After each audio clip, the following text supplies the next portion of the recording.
بسم اللہ الرحمن الرحیم۔ آج کا جو موضوع ہے وہ ہے کہ ہمارے ملک میں کیا ہو رہا ہے اور یہ سلسلہ آخر کب تک چلے گا۔ ہمارے ملک میں 3 ادارے سرکاری طور پر جنہیں انتظامیہ، عدلیہ اور مقننہ ہے، ان کے علاوہ صحافت، تجارت، زراعت، انڈسٹریز، یہ سب غیر سرکاری اداروں میں آتے ہیں۔ اب ہم نے دیکھنا یہ ہے کہ کیا اس وقت ہر ادارہ اپنے فرائض کی صحیح طور پر انجام دہی کر رہا ہے اور عوام کی فلاح و بہبود کے لیے کام کر رہا ہے۔ دراصل الیکشن سے پہلے ہمارے ساتھ جو سب سے بڑا المیہ ہے وہ یہ ہے کہ ہماری سیاسی جماعتوں کی کوئی بھی تیاری نہیں ہوتی، نام نہاد منشور ہوتے ہیں، صرف کسی طریقے سے، چاہے وہ غلط ہو یا صحیح ہو، اقتدار میں آنے کی دھن ہوتی ہے اور خواہش ہوتی ہے، اور ہر شخص کو اپنے مستقبل کی بھی فکر لاحق ہوتی ہے، وہ صاحبان جو سیاست کر رہے ہوتے ہیں۔ پارلیمنٹ اور صوبائی اسمبلیوں کے ارکان جن کا کام عوام کی فلاح کے لیے قانون سازی ہے، وہ قانون سازی کی بجائے اپنے حلقوں کے سڑکوں، نالیوں، بجلی، پل وغیرہ کی تعمیر کے منصوبے لینے پر زیادہ توجہ دیتے ہیں، بلکہ صرف یہی ہی توجہ کرتے ہیں۔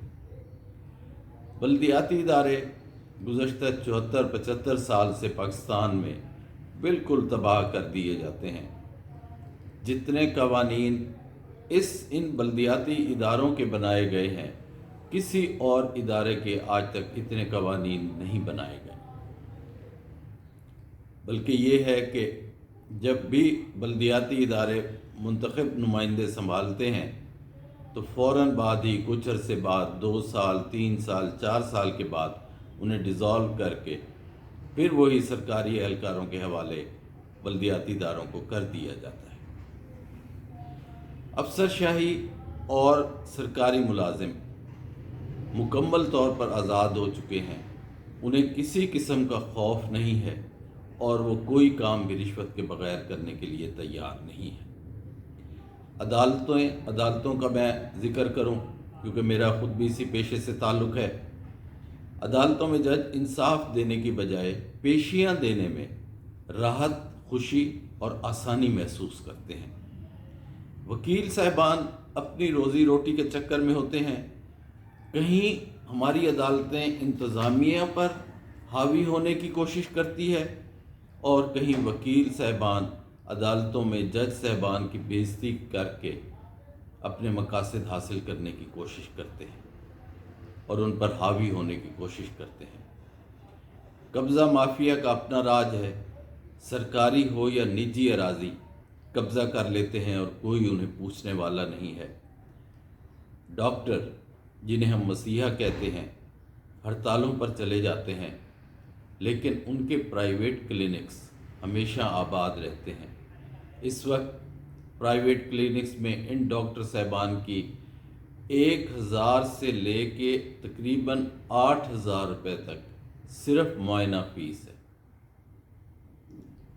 سیاستدان اصل میں جنہیں یہ سب کچھ درست کرنا چاہیے تھا اور مل بیٹھ کے درست کرنا چاہیے تھا، لیکن جب ہمارے وزیر اعظم یہ کہیں کہ میں اگر لیڈر آف دی اپوزیشن سے ہاتھ ملاؤں تو اس کا مطلب یہ ہے کہ میں کرپشن کو سرٹیفکیٹ دے دوں۔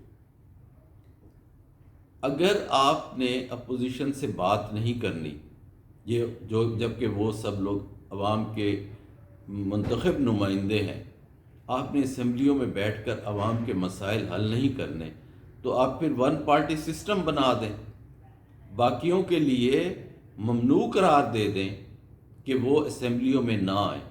جب سب اسمبلیوں میں آتے ہیں تو وہاں پر ان کا مقصد صرف اور صرف عوام کی فلاح و بہبود، ان کا جو فرض ہے وہ صرف اور صرف عوام کی فلاح و بہبود کا کام ہے، اس کے علاوہ کوئی کام بھی ان کا نہیں ہے۔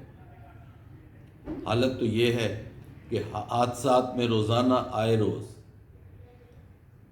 کئی افراد فوت ہو رہے ہیں، قتل و غارت گری، چوریاں، ڈکیٹیاں عام ہیں۔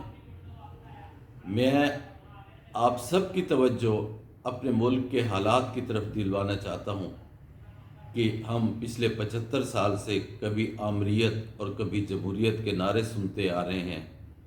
بڑے بڑے لوگ اسمبلیوں میں چلے جاتے ہیں، لیکن ان کا کام صرف اپنے ذاتی مفاد کی حد تک ہوتا ہے، اقتدار کی حد تک ہوتا ہے، طاقت لینے کی حد تک ہوتا ہے، لیکن عوام کی فلاح اور عوام کی ترقی کے لیے کچھ بھی کام نہیں کر رہے ہیں۔